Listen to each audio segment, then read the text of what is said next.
नमस्कार, मैं हूं आपके साथ सोनिया चौहान। बुलेटिन का आगाज करते हैं हरियाणा की खबरों के साथ। रुक करते हैं खबरों की ओर।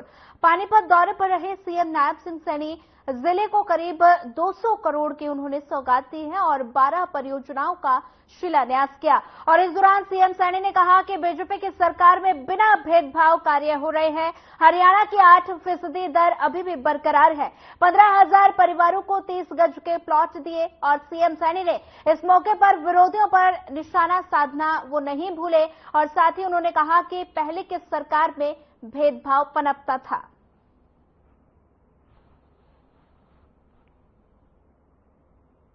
और मैं आपको इस बात से भी अवगत कराना चाहता हूं कि हमारी सरकार लगातार लोगों के हित में ये उनका जीवन सरल हो, उनको सुविधाएं मिले, मजबूती से कदम आगे बढ़ा रही हैं और उसका लाभ भी लोगों तक पहुंच रहा है। अगर हम देखें, कांग्रेस के द्वारा ये समस्या का खड़ी की हुई थी कि उनको एक बात बोल दी गई थी कि हम आपको ये प्लाट देंगे। प्लाट के नाम के ऊपर लगातार घूम रहे थे, ना कहीं उनके पास कागज थे और ना उनके पास कब्जा था और वो लगातार लोग चक्कर काट रहे थे। परंतु हमने आकर के उसका दुरुस्तीकरण किया। हमने आकर के लगभग 6,500 लोगों को हमने कागज भी दिए और कब्जा भी दिया और 20,000 लोगों के खाते के अंदर जिनके पास गांव में जमीन नहीं थी 100 गज का प्लाट खरीदने के लिए 1-1 लाख रुपया उनके खाते के अंदर भी पहुंचाने का काम ये हमारी सरकार ने किया है। भाइयों, मुझे ये खुशी है कि अभी पिछले दिनों हमारी सरकार ने 30 जून को ही मैंने हरियाणा प्रदेश के 75,000 यहीं पानीपत के अंदर ये कार्यक्रम का आयोजन हमने किया था और उस कार्यक्रम के अंदर 75,000 ऐसे हमारे बुजुर्ग थे जो लाभार्थी थे, जिनकी पेंशन वो लग गई थी। उस पेंशन को भी हमने इसी पवित्र भूमि से हरियाणा प्रदेश के 75,000 जो हमारे बुजुर्ग थे उनको पेंशन देने की यहां से शुभारंभ किया था।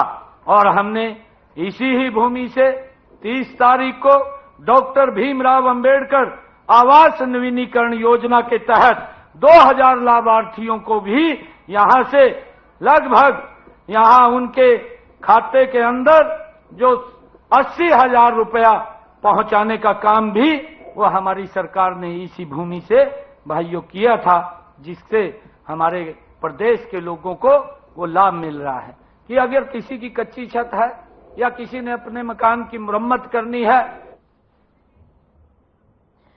शिक्षा मंत्री सीमा तिरखा का बयान सामने आया। उन्होंने कहा कि बीजेपी की रीति नीति है और साथ ही बीजेपी अपने परिवार के सदस्यों के साथ सामाजिक विषयों पर चर्चा करती रहती है और इससे पहले राष्ट्रीय और प्रदेश स्तर पर बैठक हो चुकी है। अब जिला स्तर पर बैठक हो रही है। हरियाणा के लोग बेहद समझदार हैं और साथ ही केंद्र में जिसकी सरकार होती है उसकी सरकार हरियाणा में बनती है और हरियाणा में एक बार फिर बीजेपी की सरकार बनेगी। लोकसभा चुनाव में झूठ का मायाजाल फैलाया गया। वहीं राहुल गांधी पर निशाना साधते हुए उन्होंने कहा कि राहुल गांधी के साथ ऐसा है जैसे किसी बच्चे को बड़ी जिम्मेदारी की कुर्सी मिल गई है, लेकिन उनका बचपन नहीं गया।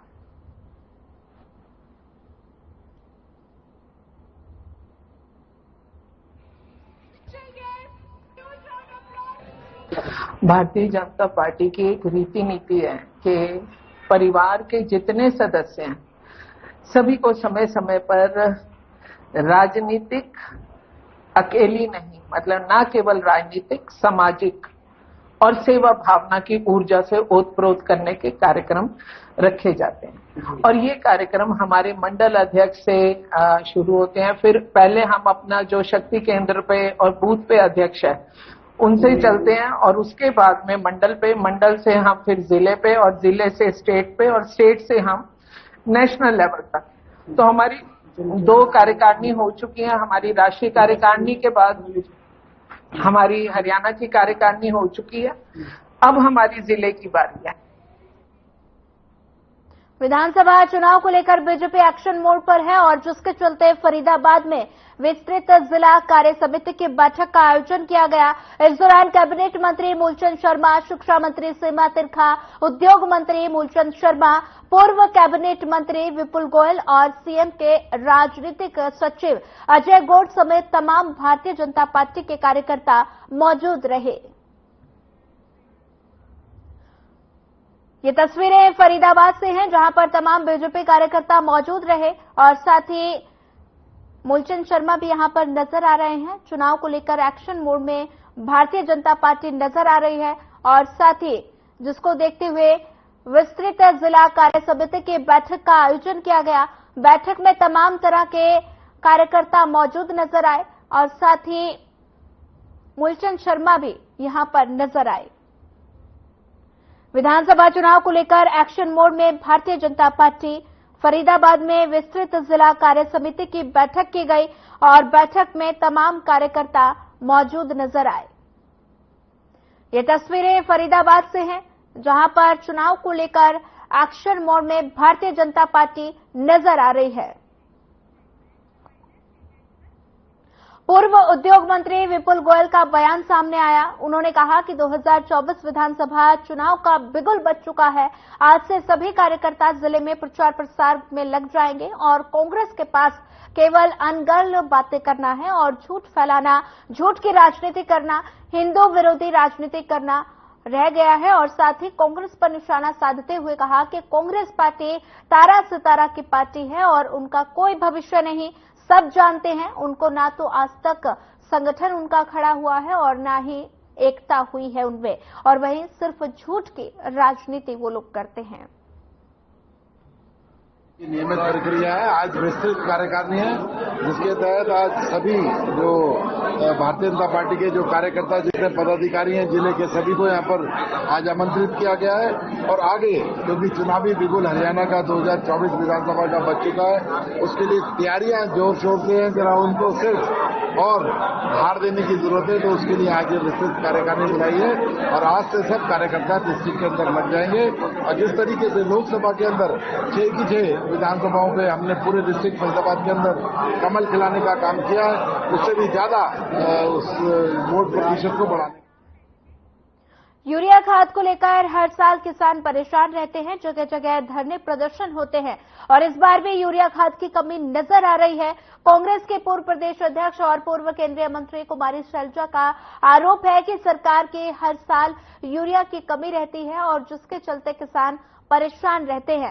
साथ ही उन्होंने कहा कि इस मुद्दे को लेकर उन्होंने कई बार उठाया है और कभी इंडस्ट्री की बात आ जाती है तो कभी एग्रीकल्चर की बात आ जाती है।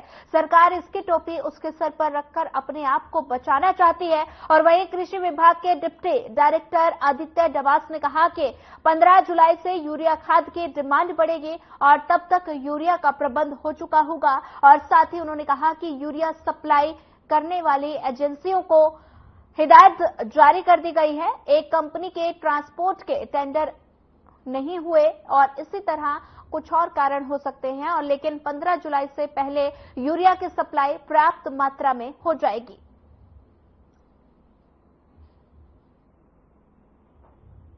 जब समय आता है तो हमेशा इसकी किल्लत होती है कि ऐसा क्यों होता है। तो कभी इंडस्ट्री की बात आ जाएगी, कभी एग्रीकल्चर की आ जाएगी, इसकी टोपी उसके सर, उसकी टोपी उसके सर। सरकार, जैसा मैंने कहा, माहिर है इस तरह की बातों में।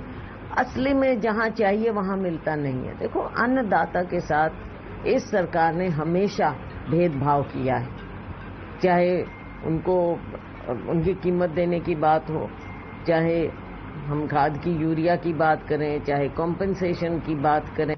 देखिए, यूरिया की डिमांड जो है वो हमारे पास 15 जुलाई से बढ़ेगी। तकरीबन 120 सेल पॉइंट हैं जो हमारे कोऑपरेटिव सोसाइटीज़ के हैं। 120 सेल पॉइंट में 90 हमारे सेल पॉइंट ऐसे हैं जो वर्किंग में हैं। इसमें से कुछ सेल पॉइंट्स से मैंने कल रिपोर्ट ली थी। उस सेल पॉइंट्स में कुछ ऐसे हैं जिन्होंने अभी जो सप्लाई करने वाली कंपनियां हैं यूरिया, उनकी पेमेंटें नहीं की हैं। जैसे मुख्य तौर पे इफको है, कि किरेबको और आईपीएल कंपनी है। हमने उनके अधिकारियों को बुला करके एक बैठक की थी कि भाई आप नियमित तौर पर जो आपको सप्लाई ऑर्डर्स हैं, जो आप सप्लाई ऑर्डर्स को अपने नियमित करें उसमें एक किरबको कंपनी का ये है कि किरबको कंपनी का अभी तक उनका जो ट्रांसपोर्ट का टेंडर है वो नहीं हुआ है, उसमें थोड़ी अड़चन आ रही है कि उन्होंने कहा कि हम जल्दी इसको सॉर्ट आउट कर लेंगे। तो जितनी सोसाइटीज़ हैं, सभी कोऑपरेटिव सोसाइटीज़ में आने वाले 1 हफ्ते 10 दिन में सब में यूरिया पहुंच जाएगा और तभी यूरिया की डिमांड किसानों के यहाँ बढ़ेगी। भिवानी महेंद्रगढ़ लोकसभा क्षेत्र से पूर्व सांसद श्रुति चौधरी ने बीजेपी में आने के पश्चात पहली बार अपनी जनसंपर्क अभियान के दौरान तोशाम क्षेत्र के करीबन आधा दर्जन गांव में अपना जनसंपर्क अभियान चलाया। जनसंपर्क अभियान के दौरान दूसरी पार्टियों के सैकड़ों कार्यकर्ता उनके नेतृत्व में बीजेपी में शामिल हुए। इस दौरान लोगों ने पगड़ी पहनकर और साथ ही फूल मालाएं देकर उनका स्वागत किया।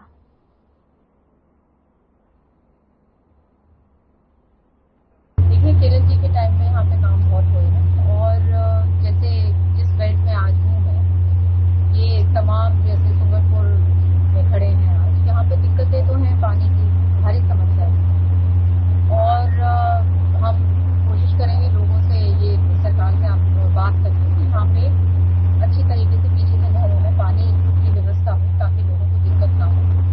और जैसे मैंने कहा कि काम बहुत हुआ है जमीनी स्तर पे, किरण जी ने बहुत मेहनत करी है, लेकिन काम की ऐसी बात है कि 10 काम होते हैं तो और भी काम है, ऐसी बात नहीं है कि काम, ये तो एक प्रोसेस है, चलता रहता है और दिक्कतें सामने आती रहती हैं और इसी तरीके से हम लगे हुए हैं। अंबाला में जेजेपी का कार्यकर्ता सम्मेलन हुआ, जिसमें मुख्य अतिथि के रूप में डॉक्टर अजय चौटाला ने शिरकत की और उनके साथ ही पूर्व डिप्टी सीएम दुष्यंत चौटाला भी उपस्थित रहे। और इस मौके पर डॉक्टर अजय चौटाला ने कहा कि पूर्व मुख्यमंत्री भूपेंद्र सिंह हुड्डा अपने विधायकों से सलाह करके बता दें कि वो उन्हें वोट देंगे या नहीं। अगर कांग्रेस के विधायक वोट देते हैं तो चाहे दिग्विजय चौटाला हो या फिर जेजेपी पार्टी के अन्य नेता को राज्यसभा चुनाव लड़वाने पर विचार किया जाएगा। चंडीगढ़ में प्रेस वार्ता करते हुए पूर्व मुख्यमंत्री भूपेंद्र हुड्डा ने कहा कि अगर यदि जननायक जनता पार्टी दिग्विजय सिंह चौटाला को प्रत्याशी बनाए तो कांग्रेस समर्थन कर सकती है। वहीं दुष्यंत चौटाला पर पलटवार करते हुए भूपेंद्र हुड्डा ने कहा था कि जननायक जनता पार्टी उपचुनाव से पहले अपने 10 विधायकों की गिनती कराए। साथ ही उन्होंने कहा कि कांग्रेस अपने 28 विधायकों के लिए तैयार है, लेकिन जेजेपी 10 की गिनती करवाए।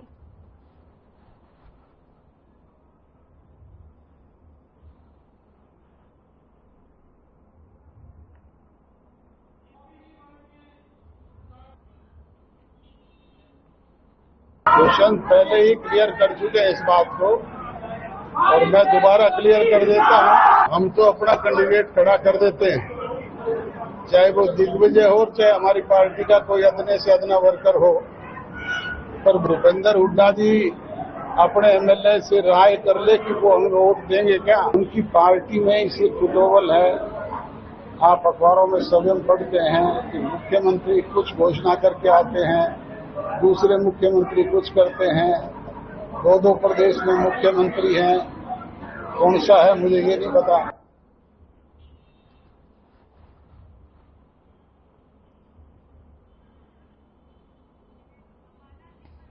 खबर हरियाणा से है, जहां सोनीपत में पुलिस द्वारा नाबालिग लड़की से अचानक से घर से गायब होने का मामला सामने आया। वहीं पीड़ित परिजनों ने अपहरण से संबंधित दी गई शिकायत पर पुलिस के कार्रवाई समय पर नहीं किए जाने से नाराज लोगों ने छोटू राम चौक पर जाम लगा दिया।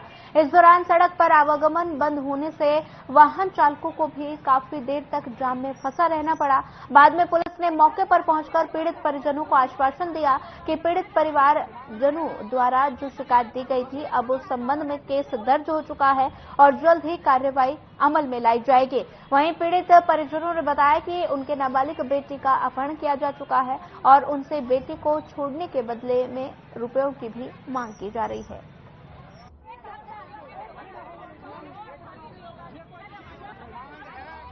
चार बार रोज जाती हूँ थाना, कुछ न कहते। आज लाऊंगा लाज ला दूंगी, कल ला दूंगी, कोई अभी तक बात होता ही नहीं सर। फिर मैं सब आज जाम लगा दी सर। आज 1 हफ्ता हो गया, क्या करूँ। अभी 14 साल की लड़की है सर, शनिवार से गायब है। हाँ क्या मांगे थे, पहले बोले 25,000 लाओ, फिर बोले 2,000 लाओ, अब कह रहे 5 लाख रुपए। हम सब 5 लाख देंगे, हम सब ऐसे कहते पैसे न दोगे तो मार दूंगी तुम्हारी लड़की के, नहीं तो जल्दी पैसे भेजो सर। मोदी से बात करके FIR दर्ज होगी, उसमें क्या इनकी कार्रवाई और क्या मेरी फाइल चेक करके और आगामी कार्रवाई तुरंत प्रभाव से करें।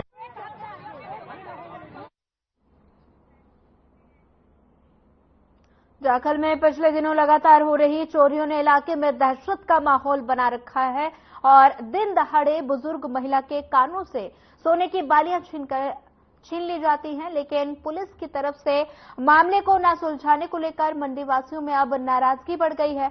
गुस्साए मंडी वासियों ने अपने दुकानों को बंद कर पुलिस प्रशासन के खिलाफ रोष प्रदर्शन किया। जाखल रेलवे और जिंदल रोड सब्जी मंडी रोड के ज्यादा दुकानें बंद रखी हैं। जाखल के अग्रसेन चौक में जुटे मंडी वासियों ने पुलिस प्रशासन के खिलाफ जमकर नारेबाजी करते हुए रोष जताया और जाखल समेत आसपास के ग्रामीण इलाकों में हुई चोरियों के मामलों को जल्द सुलझाने की मांग भी की।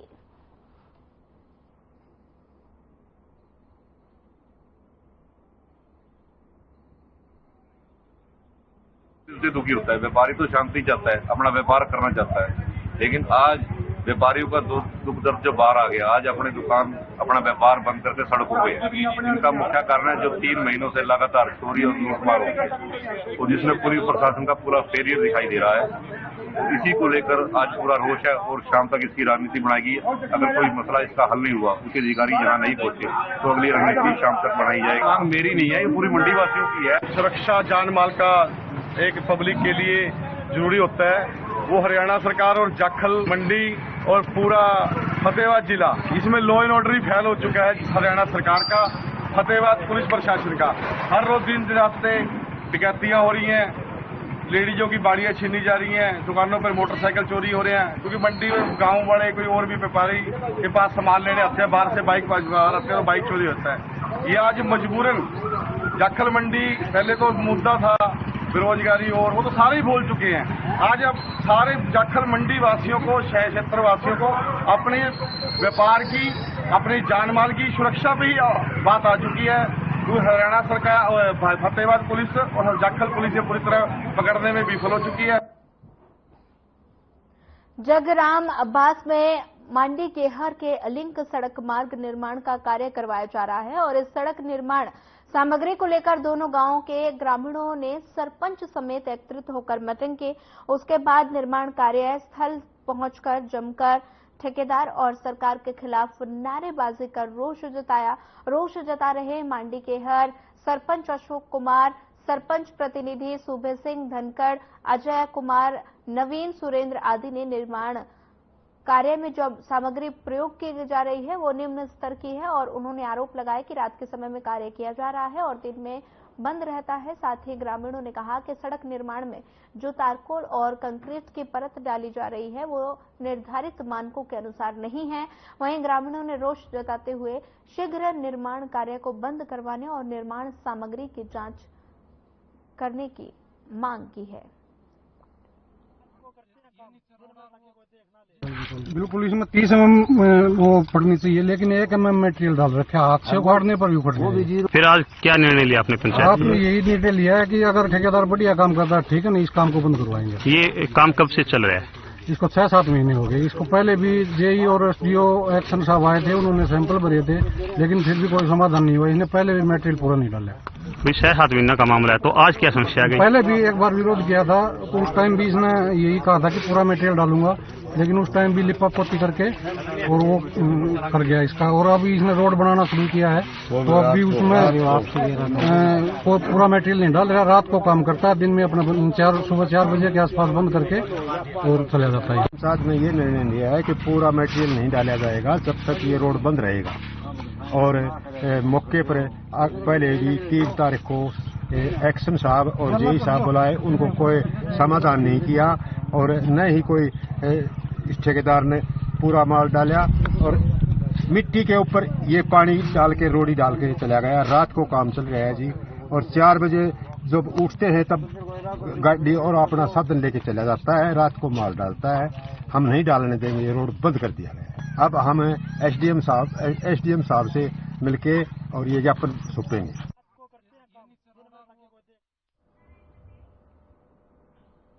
हिसार में कैंट के पास तेल के एक टैंकर में आग लग गई। ड्राइवर राकेश ने सूझबूझ दिखाते हुए टैंकर से कूदकर अपनी जान बचाई और आग की लपटें देख नेशनल हाईवे पर भीड़ लग गई। सूचना के बाद फायर ब्रिगेड की गाड़ी मौके पर पहुंची और आग पर काबू पाया गया। गनीमत रही कि बड़ा हादसा होने से टल गया। ड्राइवर राकेश का कहना है कि टैंकर में सड़क बनाने में प्रयोग होने वाला तेल था और वो भटिंडा से बहादुरगढ़ लेकर जा रहा था। शनिवार के दिन वो भटिंडा से टैंकर ले जा रहा था। शाम को हिसार कैंट के पास एक होटल पर सो गया। रविवार सुबह जब होटल से टैंकर ले जाकर चला तो कुछ दूर जाने के बाद कैबिन में शॉर्ट सर्किट से आग लग गई।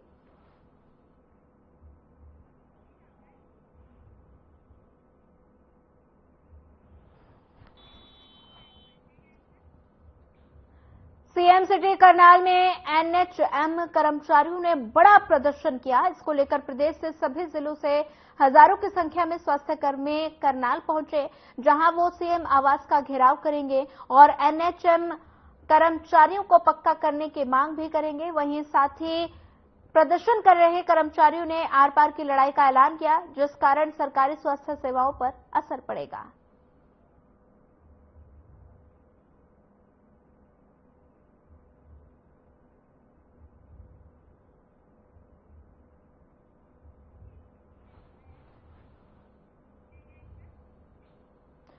ग्रेटर फरीदाबाद के सेक्टर 88 में पूर्व विश्व सुंदरी और फिल्म अभिनेत्री मानुषी छिल्लर ने 3 किलोमीटर के मैराथन दौड़ को झंडी दिखाई और इस मैराथन में ग्रेटर फिल्म अभिनेत्री मानुषी छिल्लर फरीदाबाद के हजारों लोगों ने इसमें हिस्सा लिया। और इस मौके पर छिल्लर ने कहा कि मैराथन दौड़ सभी के लिए लाभदायक रहती है और मानुषी की माने तो विदेशी फिल्मों में भी अब बॉलीवुड के कलाकार हिस्सा लेने लगे हैं। विदेशी फिल्मों में बता दें कलाकार अब हिस्सा लेने लगे हैं। और एक सवाल के जवाब में उन्होंने कहा कि मेरी फिल्म की जर्नी अभी तक केवल 2 ही साल की रही है और मेरी जर्नी मिस वर्ल्ड से नहीं बल्कि हरियाणा से शुरू हुई है। एक वॉकथॉन ऑर्गेनाइज किया है, चलता रहने रहता है, तो उसी को सपोर्ट करने आई। पूर्व विश्व सुंदरी रही है और फिल्मों में भी काम किया है। फिल्मों में पहले होता क्या था, बॉलीवुड में ही हिस्सा लेते थे, लेकिन अब क्या है साउथ अपना उसमें विदेशी फिल्मों में भी जाने लगे हैं लोग। क्या देखते हैं विदेशी फिल्मों में, क्या वो है? देखिए, फिल्म एक एंटरटेनमेंट का मीडियम है और एंटरटेनमेंट की कोई लैंग्वेज नहीं होती। ये तो शायद पिछले कुछ सालों में नहीं, हम बहुत सालों से देख रहे हैं। ऐसे कई इंडियन एक्टर्स रह चुके हैं जो पहले भी अलग फिल्मों में, चाहे वो साउथ की फिल्में हो, चाहे वो कोई और रीजनल फिल्म हो, पंजाब की फिल्मों से भी लोग आते हैं हिंदी फिल्मों में काम करने के लिए। एंड सिमिलरली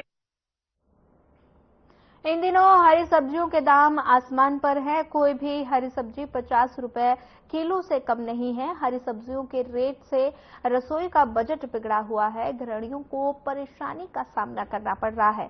गृहिणियों ने बताया कि हरी सब्जी खाने के लिए बड़ी परेशानी हो रही है। हालांकि डॉक्टर कहते हैं कि हरी सब्जी सेहत के लिए गुणकारी है, लेकिन सब्जियों के भाव बढ़ने के कारण हरी सब्जी खरीदना काफी महंगा पड़ गया है। अब आसार लगाए जा रहे हैं कि इन बरसात का मौसम खत्म होने के बाद ही हरी सब्जियों का उत्पादन भी अधिक होगा और उसके बाद हरी सब्जियों के भाव कम होने के आसार हैं। लेकिन फिलहाल हरी सब्जियों के दाम इतने बढ़े हुए हैं कि घिया और कद्दू भी 80 से 100 रुपए किलो हो गए।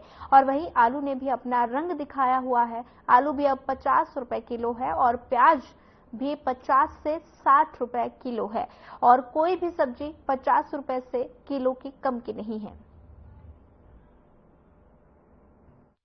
80-100 से कम कोई सब्जी नहीं है। हम भी सोचते के लेके आते हैं, बिकेगी कि नहीं बिकेगी। आके लेने वाला भी परेशान है, हम भी परेशान है, बेचने वाले भी। जो कोई 1 किलो लेके जा रहे हो, कहीं आधा किलो 250 ग्राम भी लेके सकता है। रेट जैसे अरबी है, अरबी भी 80 रुपए किलो है। शिमला मिर्च है 140 रुपए किलो है। टमाटर 80 रुपए किलो है। ठीक है, देसी टिंडी आ रही है, वो भी 60-70 रुपए से कम नहीं है।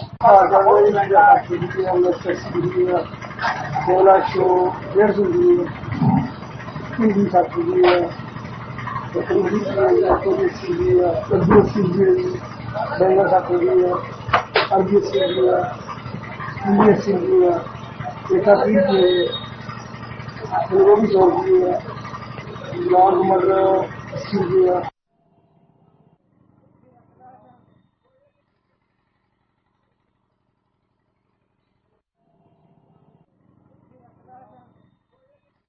बुलेटिन में इतना ही। ज्यादा खबरों के लिए बने रहिए हमारे साथ। नमस्कार।